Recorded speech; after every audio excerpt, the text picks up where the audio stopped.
Hey, what's up, folks? Welcome back to On Texas Football, and welcome back to another edition of Sunday School. That's right. We're doing the bye weeks. We've been doing Sunday School. Usually, we save Sunday School for the off season, but we treat the bye weeks like a little bit of off season. We do some deep dives, go down the rabbit hole, and see what we can find out about our Texas Longhorns. So before we do that, let's thank our sponsor. We appreciate our friends over at Culligan for sponsoring this edition of On Texas Football. You know, when it comes to the water your family drinks and uses every day, you don't want to cut corners. Why should you? That's why for over 90 years, people have trusted Culligan. And here in Austin, actually, Culligan Ultra Pure has been serving the community for more than 60 years. Culligan Ultra Pure provides high-quality residential water treatment at an affordable price, including reverse osmosis systems, water softeners, and UV purification lights. Whether your water comes from a well or a municipal source, Culligan has the perfect treatment solution for your home. And right now, you can schedule a free water test and save up to $600 when you mention On Texas Football. That's right. Culligan Ultra Pure proudly serves Austin, Corpus Christi, Victoria, Brownwood, Pampa, and Plainview. So don't wait. Call Culligan Ultra Pure. Call Michael over at Culligan today at 512-339-2378 to schedule your free water analysis. All right. That's 512-339-2378. Just ask for Michael. All right. And he'll make sure that you are hooked up. Better water starts with our friends over at Culligan. All right. So this is basically what I found out. I'll try to summarize it here because I threw out the cupcakes they played. So no UTEP, no San Jose State in this breakdown at all. None of that. All right. No Sam Houston State. We threw all that out. So we just look at the Power 4 opponents here. And out of those games, I tried to look at what concepts, what routes were having the most success against this Texas defense and this Texas pass defense, right? To see if the eye test matched up with the analytics and matched up with actually the breakdown. So I took notes. I watched all the pass reps and pass attempts from opposing teams against the Texas defense. And interesting things I actually started to stand out to me. So number one thing I looked for, because Longhorn fans really upset about it, are these the crossing routes. Because the crossing routes have been a problem for Texas. And I think it's because these opposing teams are targeting the Texas linebackers, right? They're targeting linebacker depth, and they're trying to put linebackers in conflict, not only with play action pass, and of course, it's kind of RPOs, deception-based tactics, trying to essentially, you're trying to occupy the eyes of the linebacker. All right, and constantly put them in conflict. The biggest issue linebackers have, trust me, as a guy who played in the secondary with my brothers at linebacker, they rarely drop to proper depth in coverage, in zone coverage, right? And Texas plays a lot of zone coverage, and those linebackers aren't dropping to proper depth, and you're occupying their eyes, and you're getting them sucked up, right, with the play action pass and all the backfield action, and you can force them to be hesitant, or you can force them to take a false step, and then you can open up a window behind those linebackers on those crossing routes. And that seemed to be an issue. So it actually isn't to me, it isn't the amount of crossing routes that Texas is defending. It's actually how the crossing routes are being used in critical moments. That was the most interesting thing to me. You go look at, first off, Florida's the one that pulled out the crossing routes. But remember, they got two big third down conversions. They got a 3rd and 6 and a 3rd and 8 down conversion. They started out the game with the crossing routes. And they had their mindset on, let's attack these linebackers in coverage, or at least attack linebacker depth. And that trend really did continue. To me, it was, if you're looking at Kentucky, or you're looking at Mississippi State also utilized the crossing routes really well in critical moments. Remember, their two of their passing touchdowns came on those crossing routes. One to the tight end and one to a wide receiver. So it was the critical moment. So I started looking at crossing routes versus Power 4 opponents in critical moments. So we're talking about money downs, 3rd down and 4th down. And there's even a 2-point conversion thrown into this sample as well. And this is why I think Longhorn fans, it feels like teams just running a ton of crossing routes against you. Even though the numbers say they're not running a lot of them, they're just running them in critical, crucial moments. And they're succeeding. So third down, money down conversion rate, and like I said, there's a 2 point conversion. So you're talking about just the critical downs, money downs, and that 2 point conversion that was thrown in there. Targets to crossing routes in those situations. Teams are over 50% conversion rate. That's why it feels like that. That's why it feels like I'm talking about converting third, some long. So you got third and 8 that was converted, targeting crossing routes, third and seven. There was another third and 7 thrown in there. There was a third and 10 that was converted on throwing those crossing routes. And that's why it feels like, oh man, those are because third and longs are supposed to be doomsday for most offenses. And teams have figured out a little bit of a cheat code against Texas. You can you can put the linebackers in conflict, and you can target linebacker depth with those crossing routes. Now, it's not all linebackers, but Texas doesn't play a ton of man. Man, you got a guy sticking on that crossing route. And usually you can put them in a bunch, or you can put them in a condensed set, or mind the split, and maybe that DB will back off. You can give them a freer release. But for the most part, they're playing zone coverage, and it's a way for them to attack the zones. All right, and attack that intermediate area. So that's what's going on with the crossing routes. It's more about critical moments. So leading up to the Georgia game, in third down situations, fourth down situations, in the red zone, be prepared to defend those crossing routes. Because even if Georgia doesn't run them, like I said, well, I'll get to the Georgia film obviously later on this week. But even if they don't run a ton of them, they will implement them. And you better install some crossing routes and mesh against Texas, because they've struggled against that in critical moments. All right. So the next route that kind of stood out when I started looking at my notes, honestly, was the effectiveness of the curl routes against Texas too. Curl routes to me are just kind of a deeper hitch route. You're talking about anywhere from 12 to 15 yards. Hell, Texas at one time was running curls from pad like 15 to 17 yards. Like it would have had Xavier Worthy. Like it was crazy. It was kind of how they took the top off the defense, because Xavier Worthy, one of the fastest humans alive, when he gets into a full sprint and he passes about 13, 15 yards, the DB, your hips better be turned. You better be turned and running, all right, for your life. And then that's he sits it down on him, and that's kind of easy toss and catch. But for Texas, I think if you're looking at a route that's had the most success against the Texas defense in terms of yardage downfield, because you don't complete a lot of deep passes against Texas, like the deep bombs. I mean, there have been some. I mean, Ohio State got one. Of course, Mississippi State got a deep bomb. Florida got one of those, but for the most part, you don't just go bombs away against Texas. Like they don't give up a ton of those. Yes, you can. They can be beat, but it's not, to me, something that's been problematic for them giving it the deep balls. What's been problematic is some of the underneath stuff, and I think because when they do play single high, they play with a really deep safety to make sure that they can limit any explosive plays, and the DBs are often playing with cushion, really overemphasizing the upfield shoulder. And therefore, for the DBs, they don't play as sticky because they emphasize upfield shoulder. So you can sit it down. Once you see that DB turn his hips, you can easily sit it down, especially if they're playing bail coverage or they're really off, and you can sit it down at 10, between 10 to 12 yards. And if your quarterback's on time and rhythm, you might even have some space to make some yak yards after that. So 12 yards per attempt right now is what I'm clocking for teams just averaging on curl routes.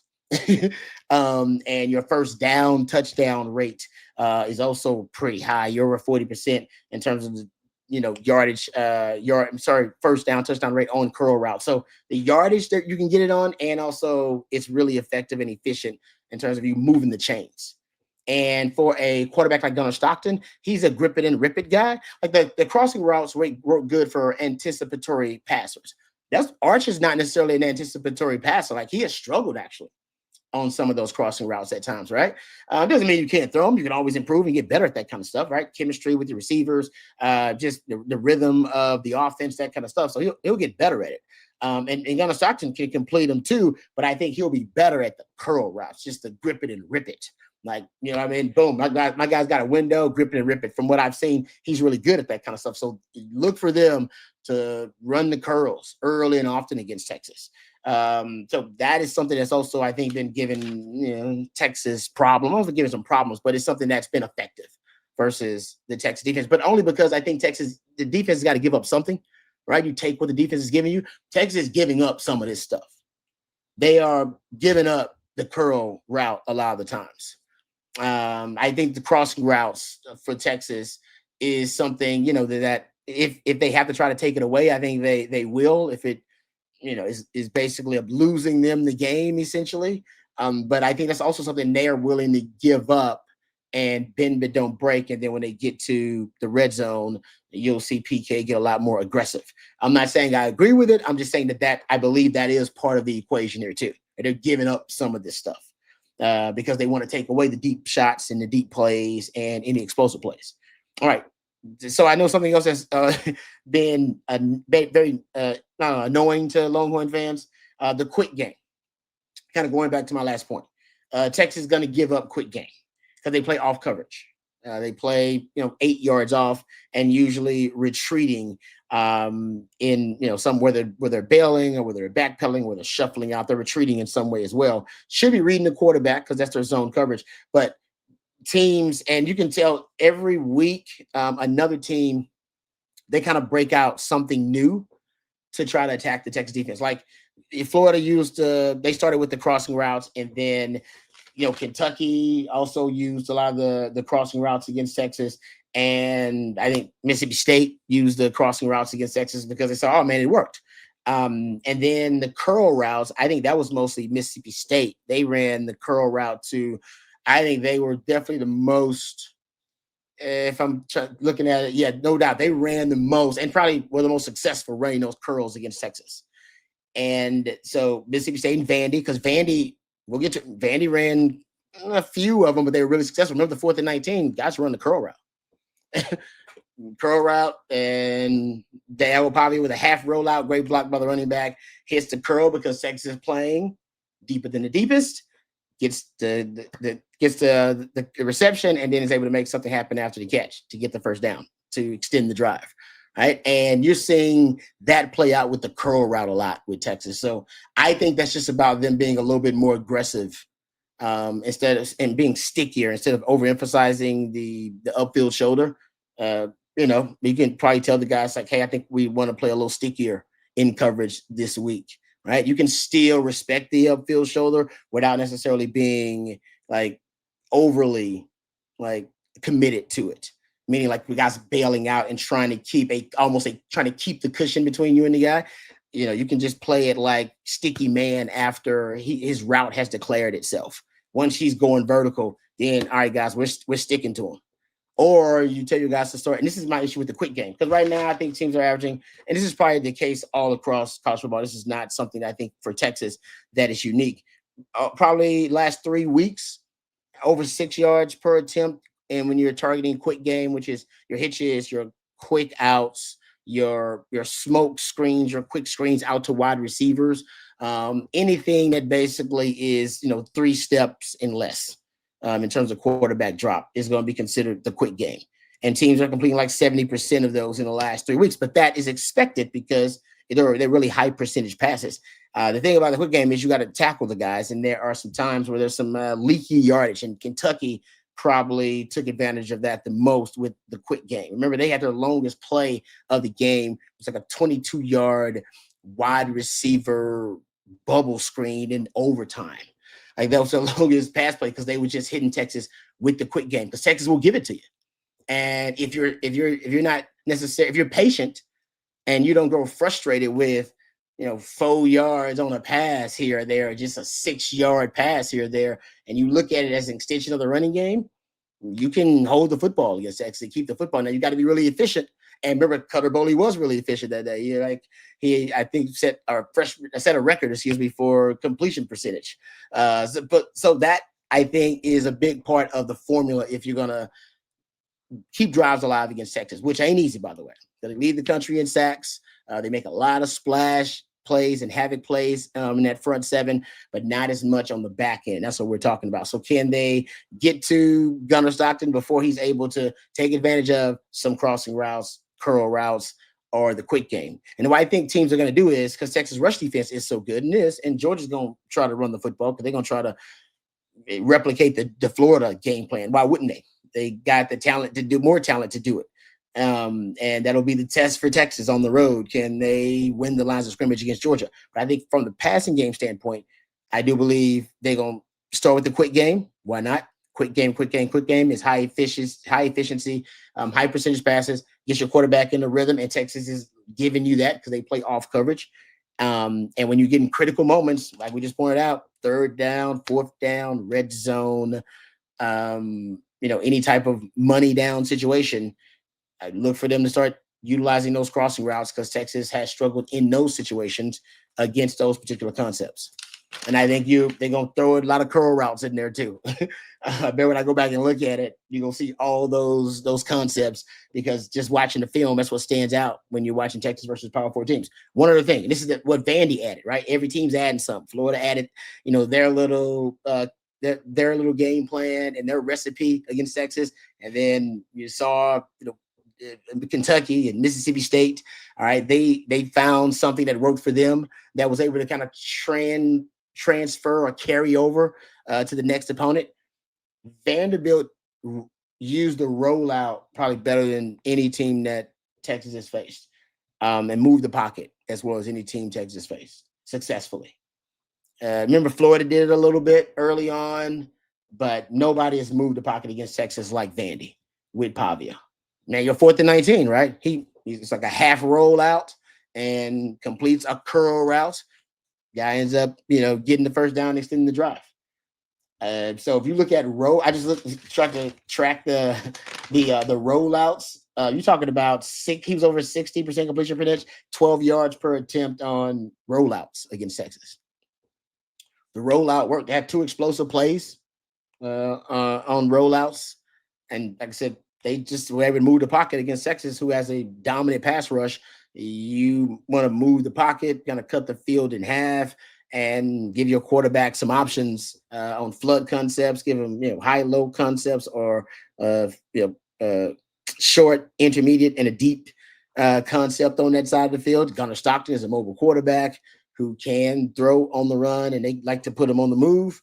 So I wouldn't doubt that's another thing you're going to see from Georgia, whether they utilize it anyway as a part of their offensive package, or if it's something now that they're going to put in or implement just because Vandy had so much success doing it.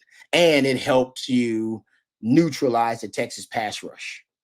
And I think that's why you'll see more teams start doing it. I mean, Taylor Green, you got to play him coming up. You got to play Marcel Reed. These quarterbacks can move, and they have, obviously offensive lines that are pretty good. But if you want to take away Texas' strength defensively, one of the ways to do it is just to move that pocket, force those defensive linemen to chase.